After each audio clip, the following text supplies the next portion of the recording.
Alright. Hello! What's up? I hope you're having an awesome day. Thank you so much for stopping by and checking out my video. I wasn't actually really expecting that I'd come back and offer some more feedback or thoughts on Nier Automata. But after playing through the second and third playthrough, I felt like I had to. I said enough good things about the game in my first playthrough, but I will say this, the story got way better, and I wasn't expecting the story to really go as far as it did. It was really, really cool. So let's see. My notes are: you must play this game more than once, and you won't regret it. That's if you're like me and just enjoy the gameplay, right? Because the gameplay is a lot of fun. It's a really cool game. I love the different styles that it changes between. You got the hack and slash and the twin stick shooter and stuff like that. And there's all kinds of really cool, fun gameplay going on for it and stuff. Very nice styles, and it's cool that it switches up here and there. So with the new playthroughs, you get new levels, new characters with their point of view. So you're like playing through the same story, but you're seeing a different point of view. That's on the second play. The third playthrough seemed to kind of continue it. I don't know. It's just a weird game, so it was it continued it, but it also was different. You're going through the same areas, but you end up doing it through different orders too, for the most part. The second playthrough felt a lot like the first playthrough, except for playing a different character. So for the first playthrough, if you don't already know, you have 2B and 9S. They're both the main characters. And then you're playing as 2B, the main character in the first playthrough. In the second playthrough, you get to play as 9S, who goes to the same exact story as the first playthrough, but from his point of view, his perspective. So as you're playing through the game, you recognize like a bunch of stuff from his point of view, and it's really, really, really neat. And then the third playthrough was incredible for me. Like, I thought it was incredible from start to finish. Way different, played out way different than both the first and second playthrough. Completely different playthrough, same areas, but just completely different. New story, new characters. It was just really freaking cool, man, and that blew my mind because I was kind of expecting the same thing to happen from the second playthrough, where it was just a couple new levels here and there and new gameplay things that happen, but nothing majorly different. But the third playthrough really surprised me, and I couldn't stop. I damn near played through the third playthrough from start to finish without taking a break. Almost. I went through it really fast. It was friggin' awesome. So for me, it personally took me 17 hours, around 17 hours to complete my first playthrough. But a buddy of mine, Electrolysis, completed it in 13 hours. So right now, currently, after having completed the third playthrough, I think just under 60 hours played, and there's still more playthrough. There's still a couple endings I haven't done, and the thing that I just found out today while playing through the third playthrough is apparently 3 playthroughs is the full game. There's a special ending, like a hidden ending or whatever, and then like another ending on top of that. So basically there's 5 endings, but there's 3 playthroughs. So when I found that out, I was like, I was disappointed. I was like, dang it, especially after the third playthrough, because the third playthrough was freaking incredible for me. That's just my thoughts. I'm not trying to overhype it or anything. Just for me, it was just like, it blew my mind. Especially because, I loved the first 2 playthroughs. I thought it was really cool, but that third playthrough was just whoa. That's how I felt. Other people probably won't feel that way. I don't know. Whatever, I don't want to overhype it because I know what that's like. That don't listen to the hype. Just know that I thought it was incredible, and that's it. Don't be like expecting something that's gonna blow your mind, because it's just, for me, it was really good. It was really cool. And I just have some extra notes for like what I thought as I was playing through it. A lot of the story came much more together, and there was a lot of just craziness, which I love, crazy plots and stuff. But there were so many times where I felt bad for the robots. I felt sad for them.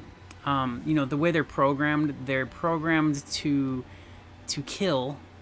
But they learn, though. They have emotions and feelings and stuff. They're just like people, and for some reason, I guess that's the way they're built or whatever. I don't know. They actually do everything humans did before humans were wiped off the planet. So robots are acting like people, but they're machines and robots. And there's like this war between androids and machines. I don't know how that ended up. It's really weird. Androids are like people-looking robots, and then machines are the other normal robots. They don't look like humans and stuff.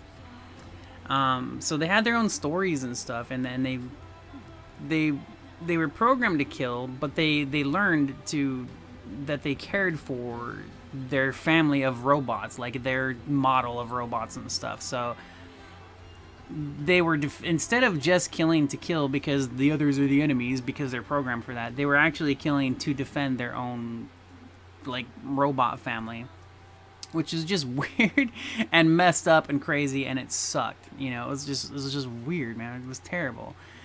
So it's a very sad world. I felt like a murderer while playing the characters. And I'm playing the androids. I felt like I was going around just killing robots for no real damn good reason, just because that's what we're programmed to do, and that was horrible. It was horrible.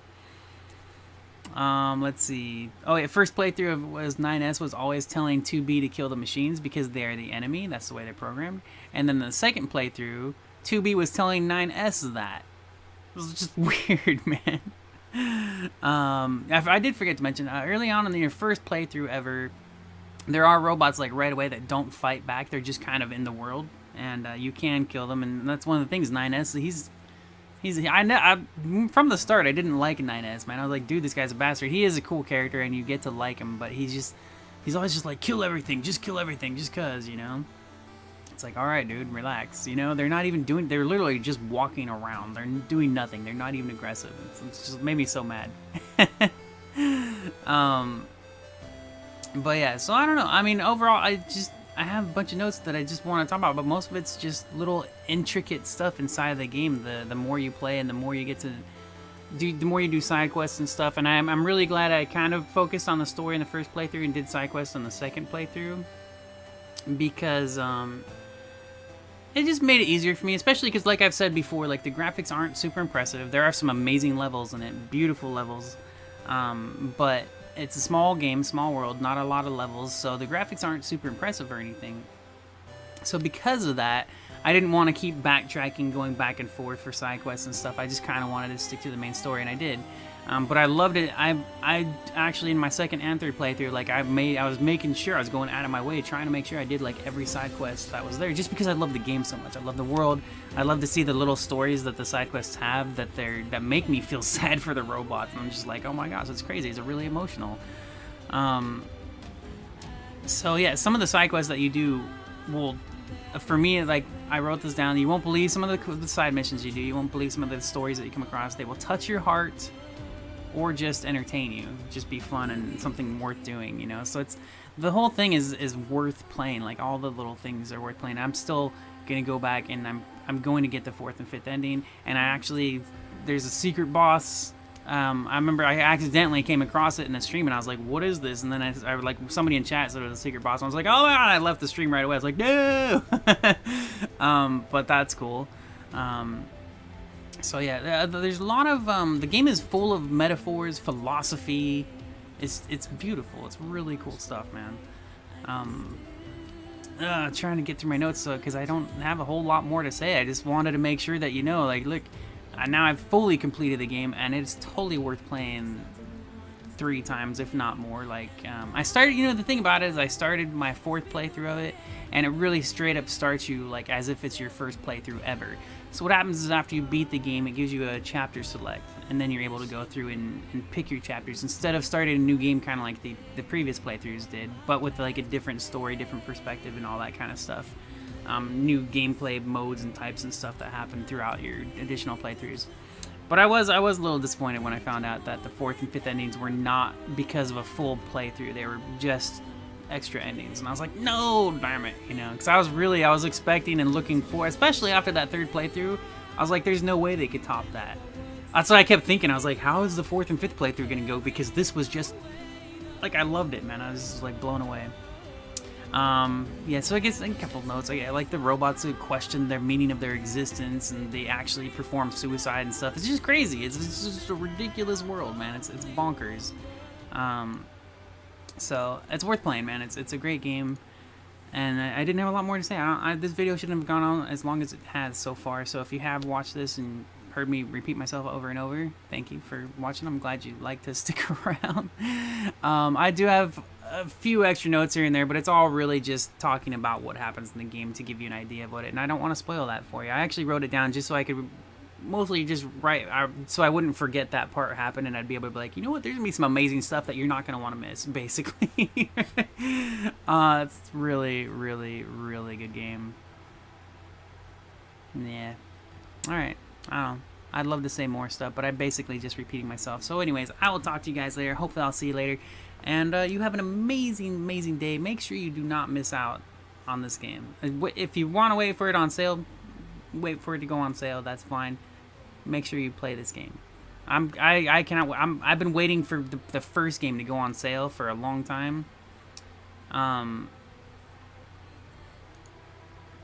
it just hasn't. It even actually went up in price, and I knew this was gonna happen.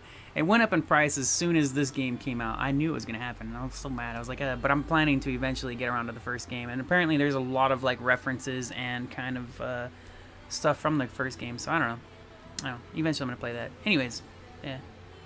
I'm just rambling now. Bye, guys.